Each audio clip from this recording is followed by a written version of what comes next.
But if you're telling me Deshaun Watson is the quarterback of this team from week one, we're at 12 games, they're 5-7. They're probably in the 8-win range, I would say, with Deshaun Watson playing quarterback.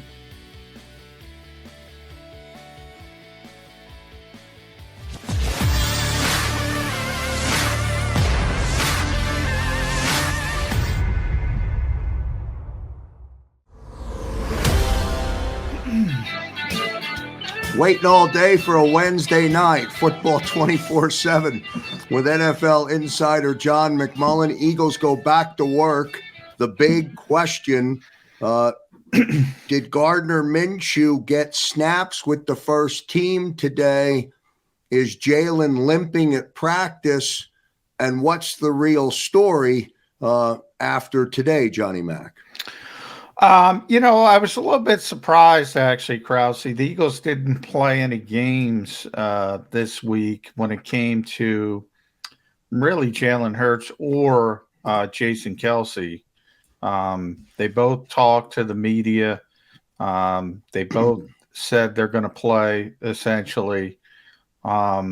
Eagles had a walkthrough practice. They've done that now for 3 consecutive weeks on Wednesdays. So not a lot of work from a standpoint of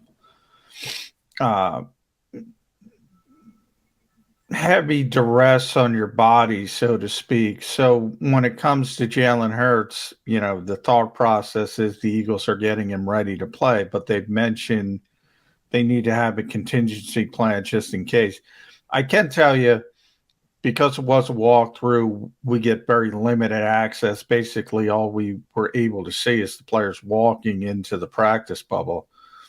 Jalen was limping a little bit. He's clearly not 100%. He admitted he's dealing with something, but it's not going to be a big deal from his perspective, and he's going to try to play the game. So, and in his mind, in Nick Sirianni's mind, who also said essentially he's playing.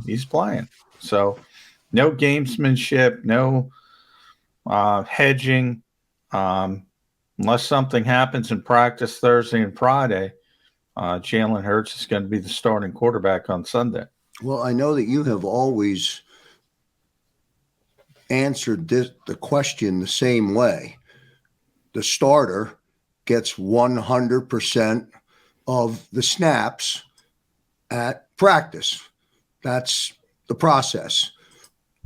If Gardner is potentially at least getting in a position to be in emergency duty if he's not going to play and come in, and if you listen to Shane Steichen's comments on coordinator day, Gardner's at least looking at the playbook a little bit more. Does that mean, Johnny Mac, that he did get some reps in the walkthrough or not?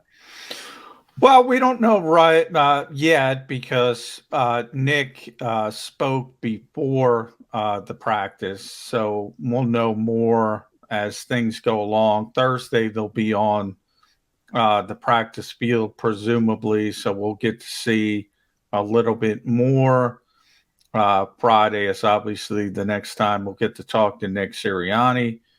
I can tell you, I asked that question of Nick Sirianni this morning, and he kind of answered it in a rhetorical question. And he said, will Jalen take every rep this week? I don't know how that's going to play itself out yet. So that part, they are sort of hedging. We'll see. We'll see how it goes throughout the week. I do expect Gardner Minshew to get a little bit more work than he typically gets, is what I expect, what the Eagles have intimated. And that's as a contingency plan, because you do have to have a contingency plan. But Jalen's going to take the vast majority of the first team reps, and for the first time in a long time, he's probably not going to take every single one of them. Football 24/7 with NFL insider John McMullen. The team goes back to work. It is a football Wednesday. They, of course, go back up to MetLife. They get the team in green instead of the team in blue, but they're playing in the same building. It'll just look a little bit different. It is the same. They change it. They change it from blue to green, just like that, like magic. Yes, they will. John, what will they see when they get there? What is this Jets' strength, if one can be identified? Who, at this point, will be the starting quarterback? Is it Zach Wilson, who started a week ago because Flacco was on the COVID list? And so who's going to play? It is going to be Zach Wilson. And obviously they've had a lot of issues for a lot of reasons at the quarterback position. One, Zach Wilson as a rookie, obviously you have to deal with that. Injured his knee, had to be out for a while. Mike White came in, had that one big game. Then he had a big interception game. That's kind of what happens to young quarterbacks. Joe Flacco, who they obviously reacquired from the Eagles, played a game. White remains on the COVID list. Flacco was a close contact at one point. Josh Johnson had to play for the Jets, so they've had to play 4 different quarterbacks, but they're back to Zach Wilson. He is healthy. He is going to play. And look, that's the quarterback the Eagles like the most in the draft in 2021. That's the player when you go all the way back to when the Eagles started at, I think it was number 6, if memory serves. Before they went back and then they went back up. If they thought they had a chance at Zach Wilson, probably would have changed their thinking, but they knew relatively early that there was going to be a firewall between them and that particular quarterback. So it's a player the Eagles really, really liked. And from that standpoint, it's going to be interesting to see him. We got to see him over the summer, obviously. When the Eagles and Jets had joint practices up in Florham Park, and he did. I mean, he's got a lot of arm talent, as they like to say in the NFL. He can throw the football. You can see it. I saw it when we were up for those joint practices. He's sort of got some Justin Herbert when it comes to slinging the football, but there's a lot more to it than just that. And he's a young quarterback trying to feel his way. Yeah, his body of work his most recent body of work would have been last week's game, which there wasn't much there, or there's not much to see. Well, it's not a good team right now. And, anytime you look at what's going on with Trevor Lawrence in Jacksonville as well. He was the number 1 pick. Zach Wilson was the number 2 pick. When that happens, usually, unless somebody trades into that position, you're going to a bad football team.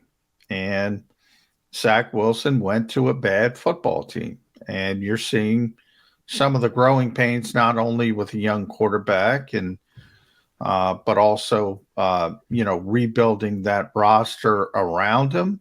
You've seen some highs. He threw for almost, his best game was probably against Tennessee. Well, I think he hit 300. If not, he was right around there, had a couple touchdowns. His worst game was probably or very early in the season. He had a 4 interception game. So that was against the Patriots and Bill Belichick, and Bill Belichick against young quarterbacks, that's almost not fair, and it proved to be not fair.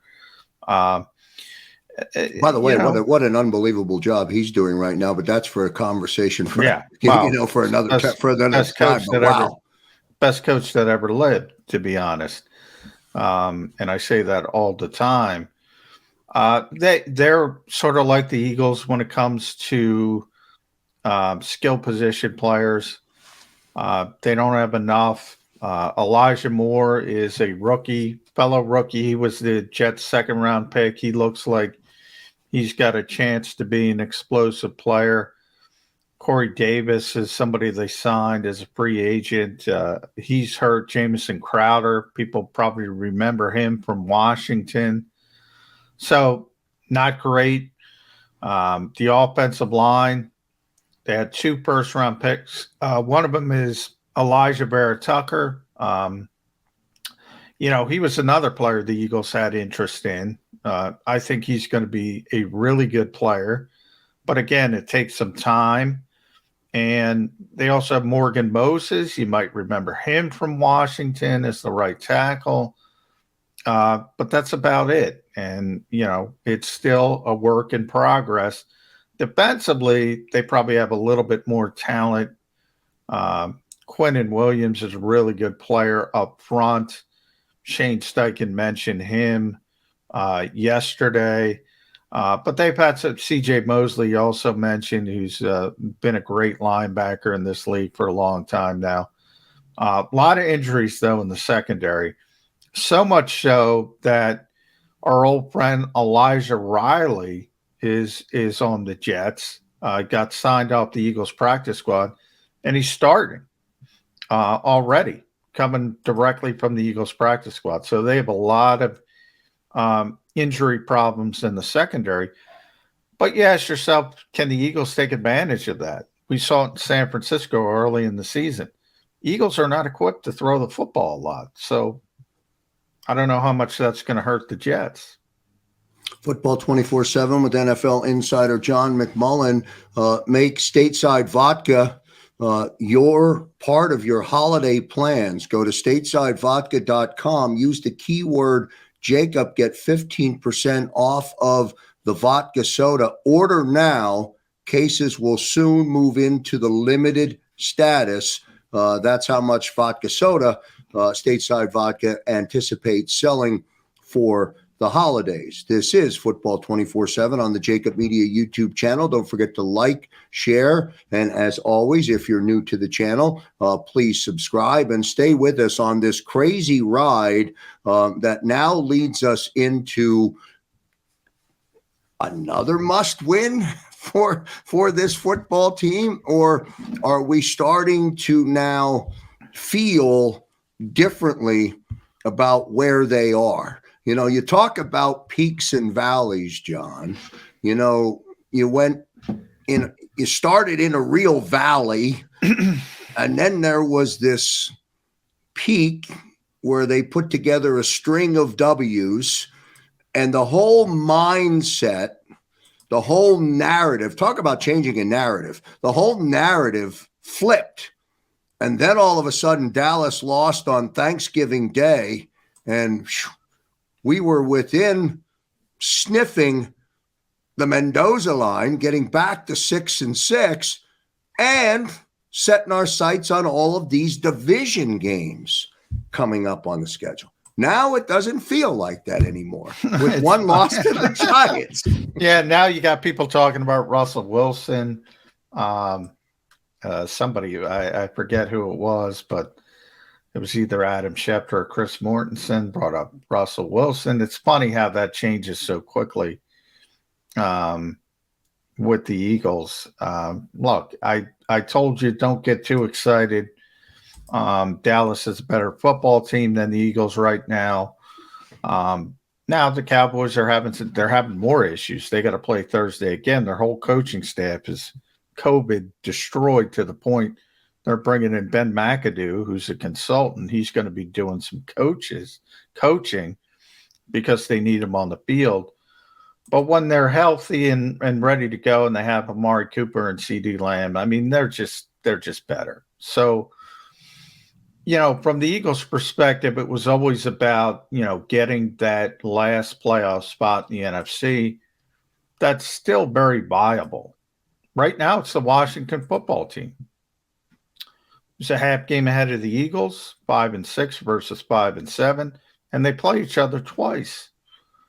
So, I mean, they're going to be really, really important games. Obviously, it wasn't good to lose to the New York Giants. That's evident, especially a team coming off firing their offensive coordinator.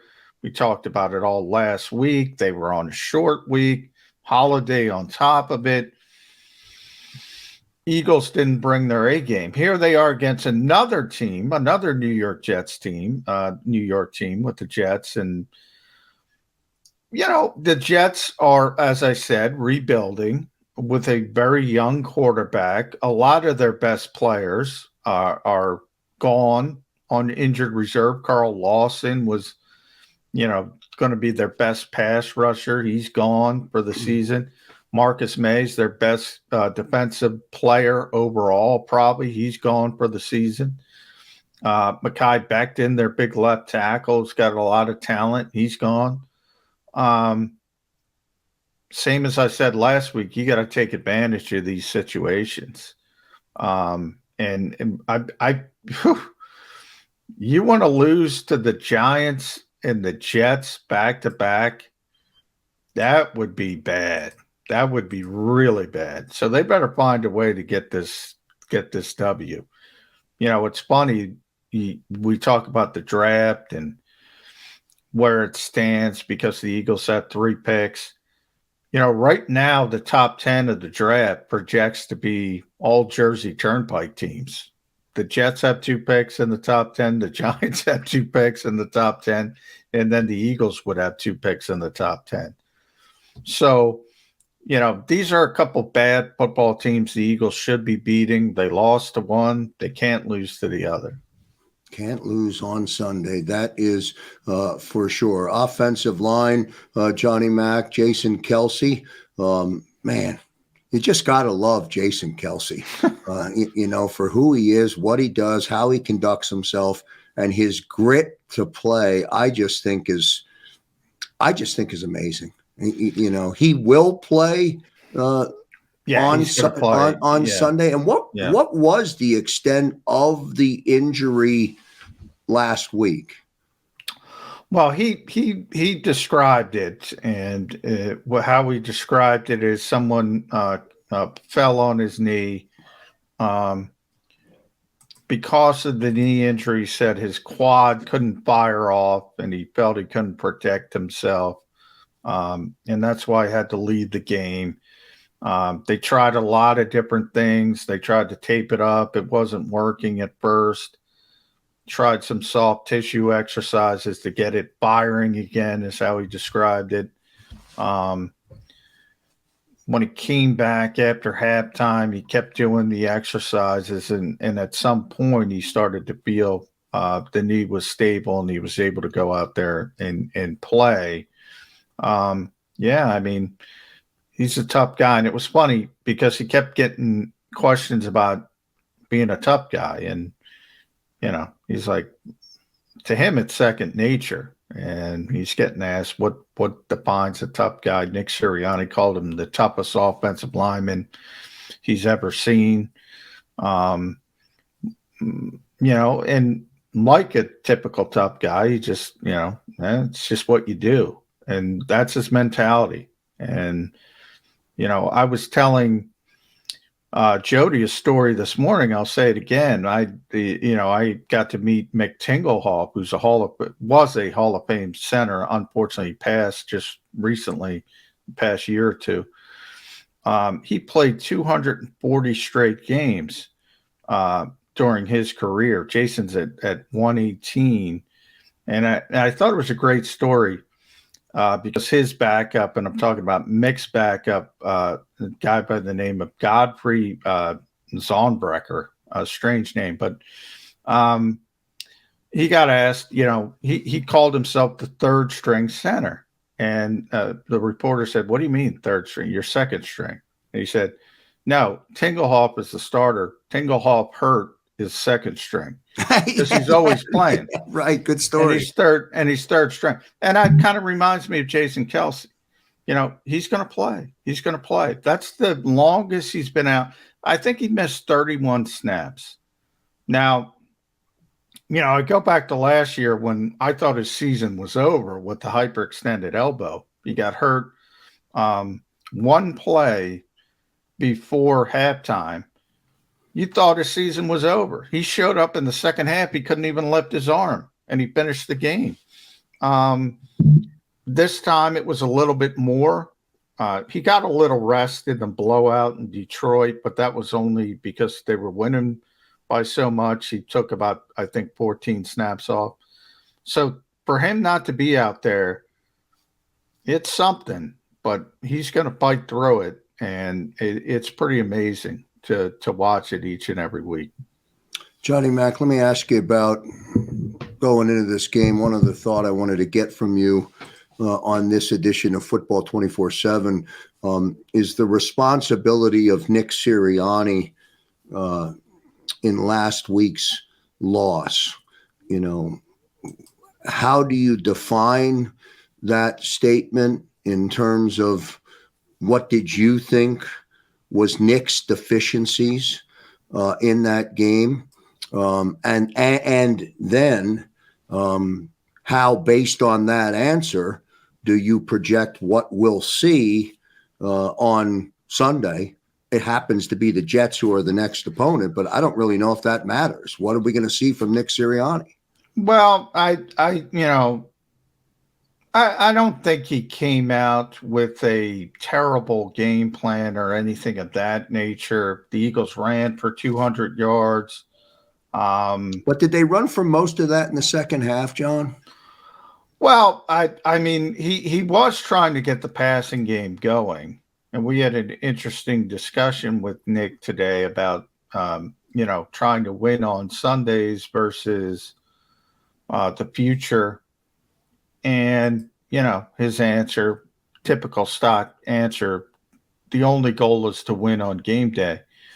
But, that's not necessarily true. That's a little bit of a coach speak. And you could see him trying to evolve the offense, trying to get a little bit more balance, because that's the goal. When people are saying you pass too much, they say, we want balance.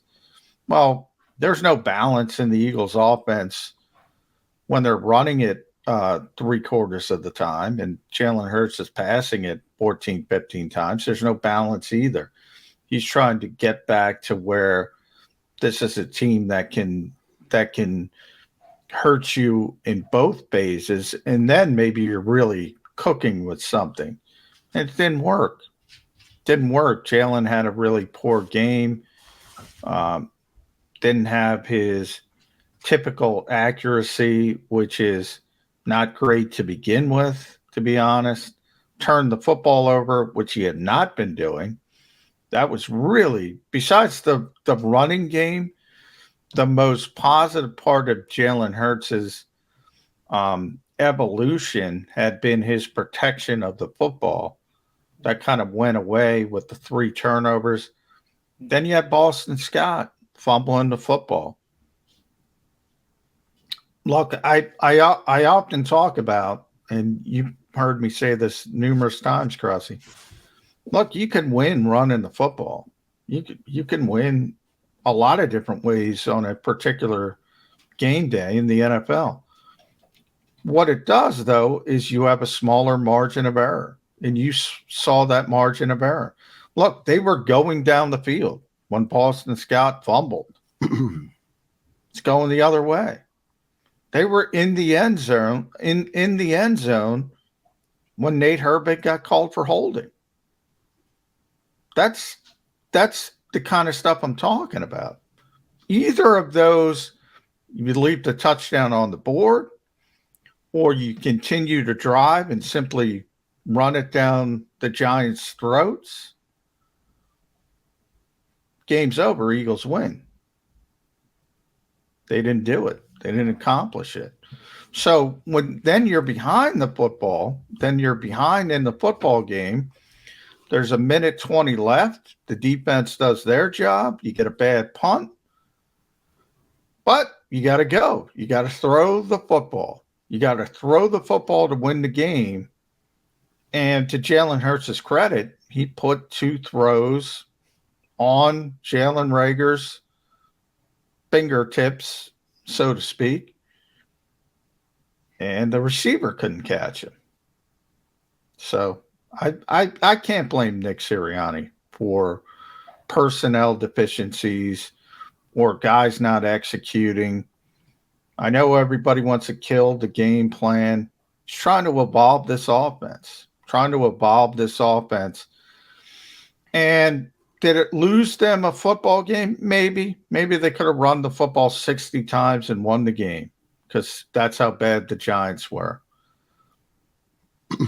Long term, that's not going to do much for you. Well, one game at a time. Yeah.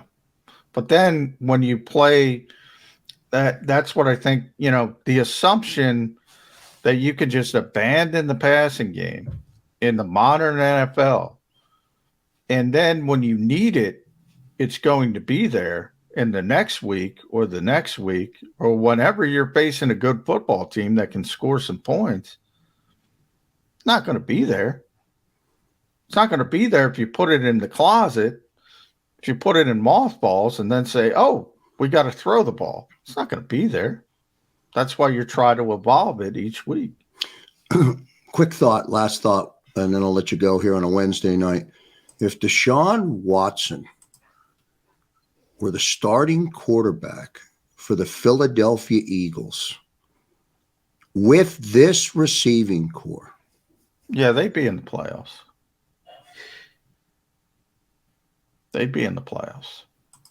Meaning what?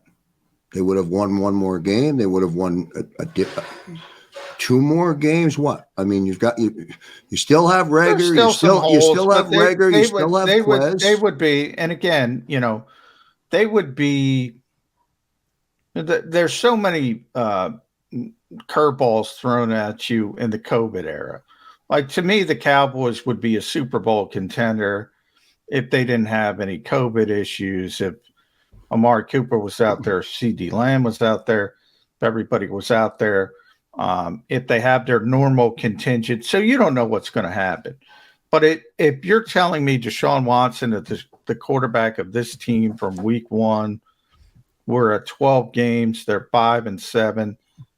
They're probably in the 8-win range, I would say, with Deshaun Watson playing quarterback. Now, Deshaun Watson at the height of his career, remember, you're talking about somebody who hasn't played now for a very long time. So this is all in a vacuum, no legal issues. The same player that was playing in Houston before all this started. Eagles are a playoff team, and it's not like Washington's a playoff team where you're on the cusp. They're one of the better teams in the NFC, probably not at the level of Green Bay or Tampa Bay, but right underneath that. I'll let the audience and the viewers ponder that final discussion here on Football 24/7 with NFL insider John McMullen, presented by Stateside Vodka. Jets on Sunday, into the bye week. Everybody knows on Thursday nights, if you're from the Philadelphia region, on Thursday nights, we do our special countdown to kickoff live from a great sports bar in King of Prussia called Screwballs. And since you confirmed before we started the broadcast tonight, only if there's Stateside Vodka. I'm putting it out there, not for tomorrow night, but because of the bye week, a week from tomorrow night, Johnny Mac, live in person at Screwballs in King of Prussia. I'll send a limo over if necessary to get you out on a Thursday night. Should be a lot of fun, and we'll get Jody out there as well. Good stuff, Johnny Mac. Appreciate it. Again, thanks to everybody tuning in. Don't forget to like, share, and subscribe. Are you back on Birds 365 tomorrow, Johnny? I am back on Birds 365. So, Jody and Johnny Mac back together again. All right. We'll get some good conversation tomorrow, 8 a.m. to 10 a.m. right here on the JAKIB Media YouTube channel. Good night, everyone. Thanks, Johnny Mac.